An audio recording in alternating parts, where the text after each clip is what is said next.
In our last episode, we learned why investing, not just saving, is how your money grows over time. And we ended on a promise that to invest, you usually buy a piece of a company. But that raises a very basic question, one most people never stop to ask. What actually is a company? And what does it really mean to own one? Understanding this is the foundation for everything else on this channel, so let's build it carefully, right from the ground up. Every company you have ever heard of, the bank where you keep your money, the company that made the phone in your hand, the car maker whose logo is on the road outside, every single one of them started the same way. One person or a small group of people noticed a need in the world and decided to meet it. Maybe people were hungry, so they opened a kitchen. Maybe travel was hard, so they built a vehicle. That first decision to solve a problem for others is the seed from which every business grows. But to really understand companies, we first have to understand what a business actually does with money once it gets going. At its heart, a business is beautifully simple. Money comes in from selling something. That incoming money is called revenue. Money also goes out to run the business, paying for materials, salaries, rent, electricity, and those are the costs. Whatever is left after you subtract the costs from the revenue is the profit. Hold on to that word, profit, because it is the entire point of the exercise. Profit is what the owners of the business get to keep. It is the reward for taking the risk and doing the work. And it is precisely what makes owning a business worth something in the first place. Here is where it gets genuinely exciting. A business does not have to simply hand out all its profit and stop there. It can take that profit and reinvest it back into itself, open a second outlet, hire more skilled people, develop a better product, expand into a new city or even a new country. Each of those moves can make the business bigger, so that next year it earns even more than this year. A business that keeps growing becomes more and more valuable over time. And this is the crucial part for us. If you are a part owner of that business, you share directly in that rising value. Your slice grows as the whole pie grows. That is the quiet engine of long-term wealth. So what does it actually mean to own a business? It means holding three things at the same time. The first is rights. As an owner, you get a say in how the business is run and a claim on what it owns. The second is rewards. You receive a share of the profits and a share of the rising value as the business grows. But the third one is the one people conveniently forget: risks. If the business loses money or fails altogether, the owner feels that pain too. You can lose what you put in. Rights, rewards, and risks always travel together as a package. There is no reward without risk, and anyone who tells you otherwise is not being honest with you. Understanding the trade-off is the very heart of investing.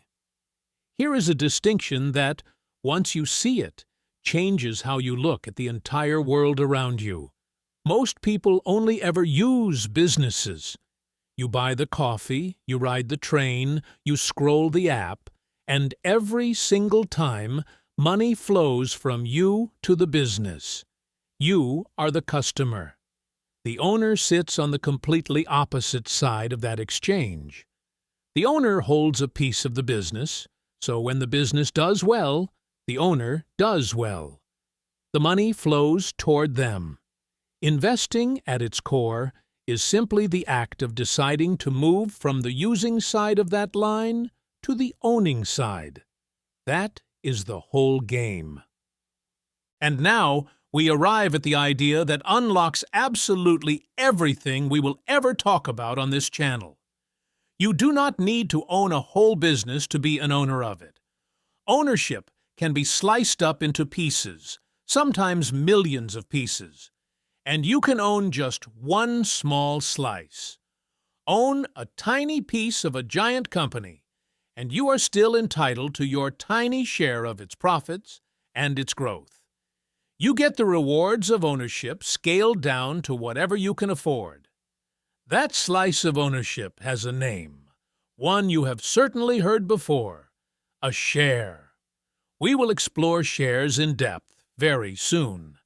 But before we can, we need to understand that businesses come in different shapes, depending on how their ownership is legally organized. It is worth pausing to picture this. Every household name company in the world, the ones worth billions today, was once just a single founder or a couple of friends, with nothing more than an idea. A garage, a small rented shop, one product that solved one problem. What turned that tiny seed into a giant was years and years of earning profit, reinvesting it, and growing, exactly the cycle we just described. And the thread that runs through that entire journey, from the first nervous day to the global giant, is ownership. The people who owned a piece early and held on as it grew right along with it. Wherever in the world you happen to live, the journey is fundamentally the same. In India, you might begin with a kirana store, a small trading shop, or a tech startup, and when you formalize it as a company, you register with the Ministry of Corporate Affairs. In the United States, it might be a neighborhood store, a food truck, or a tech startup, registered with your state government and the Federal Tax Authority, the IRS, with the SEC overseeing companies that go public.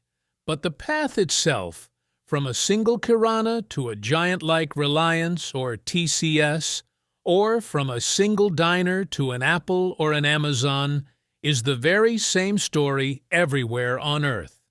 Ownership is the thread that runs through all of it. Let's bring it all together. 1. A business turns revenue minus its costs into profit, and profit is the entire point. 2. That profit can be reinvested to grow the business and make it steadily more valuable. 3. To own a business is to hold rights, rewards, and risks, all bundled together, never just the good parts. And 4, the big one. Ownership can be divided into slices, which means even with a small amount of money, you can own a genuine piece of a very large company. Hold tightly to that final idea, because it is where we are headed. But here is the twist. Businesses are not all owned in the same way.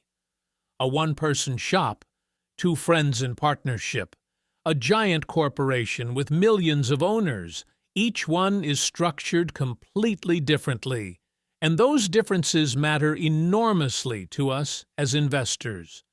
So in the next several episodes, we are going to walk through the types of companies, one by one, starting with the very simplest of them all.